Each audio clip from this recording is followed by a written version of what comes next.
Well, it's great to be here tonight at the launch of the Wear1City. It's the traders of the City of Sunderland who are working together to try and promote their businesses and the city centre here, to try and generate more footfall, more business, to make it a better place to come and shop, to eat, to enjoy yourself. And it's a great initiative. It says it all in the title. It's for city centre businesses only, so it's to concentrate on the city centre in general and businesses that's included in it. I think there's roughly, at the last count, there's over 734 businesses in the inner ring road, which is where we are trying to champion. My vision for the future of Sunderland City Centre is to have a lot of different zones. We would love to have independent quarters, shops offering something a little bit unique, specialists. We've got a lot of passion anyway in the city with businesses, so we just need to be allowed to express it. It'd be great to encourage families into it, more couples, get a great nightlife, get a buzz about us again. To be very positive and drive our message that you don't need to go away from Sunderland. For me, I think the reason for independence to be part of the association is to bring that individuality. It's where little niche businesses have had a chance to step off, or maybe even people who are interested in starting a business don't know about it. Maybe visit the Wear1City brand and help them direct them in the right ways. So whether it's website design or related sort of business support and so on, so it's probably really helpful. Well, I think there's a number of quite important things happening in Sunderland City Centre at the moment. I think we've got to bring jobs back to Sunderland City Centre. The new software centre, which is opening this summer, will bring 300 or 400 jobs. There'll be young people with a little bit of money to spend who will want to go and shop in the daytime and perhaps eat and drink at night. And that's great, because that will generate trade for the business in the city centre. But we need other businesses.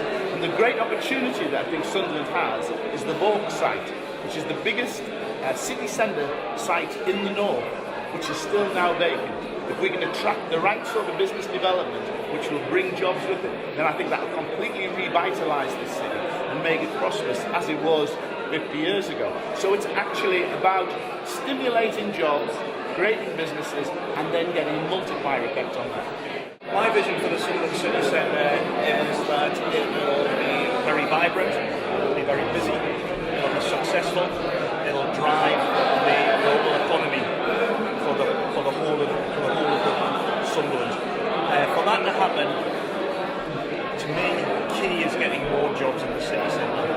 More jobs on the Vaughan site, replicating Dockson International, if you like, on the Vaughan site, on Home side and Farringdon Road, other sites. That will create the number of people who are working and living in the city centre, who spend in the city centre, who go out in the city centre, and the market and the retailers will respond to that demand.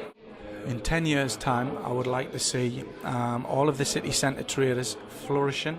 I would like to see new businesses coming into Sunderland from other areas outside of Sunderland, because I think that's really important, is how we can get regional business to come into the city of Sunderland and spend the money here. So that's going to be a real challenge, but one that we are up for. We can't just rely on the people of Sunderland. We need to look at the bigger picture and get people to stop going to the Metro Centre in Newcastle and come into Sunderland and spend the money here. Vision for Sunderland City Centre is pretty much 10 years' time, I think. My own personal vision is really which of my kids shopping and around the city centre. And hopefully some of the things they take part in, maybe some of the things that we've started tonight. They might not happen overnight. 10 years' time, I'd like to think that might come out in 10% myself. I think that's happened because a group of individuals have put themselves together, they've had a shared interest in vision. There's a number of things I'd like to see happening in Sunderland. I think, for instance, we've got some great big events, such as the Empire with the West End shows and the Stadium of Light with the big tours. But I don't think we've got enough small venues with independent music venues. I think young people like to be able to go out quite regularly, not just 3 times a year at the Stadium of Light, or once when their favourite show comes to the Empire. So I think we need to work on that. I think we need to work on some venues. I think we've got to make the city centre safe, and so the people, all parts of the world who are studying at the university feel as though they can come out to Sunderland City Centre, and we can start them to enjoy the friendliness and the warmth that people for Sunderland. So I think there's still a bit to go, but I think that we're getting there. It just needs a bit more push. Part of the problem is people always try and match us against Newcastle. The thing that people need to understand about Sunderland is that we'll never be Newcastle, and we don't want to be Newcastle. We need to concentrate on what we do have in the city and shout out about what we do have in the city.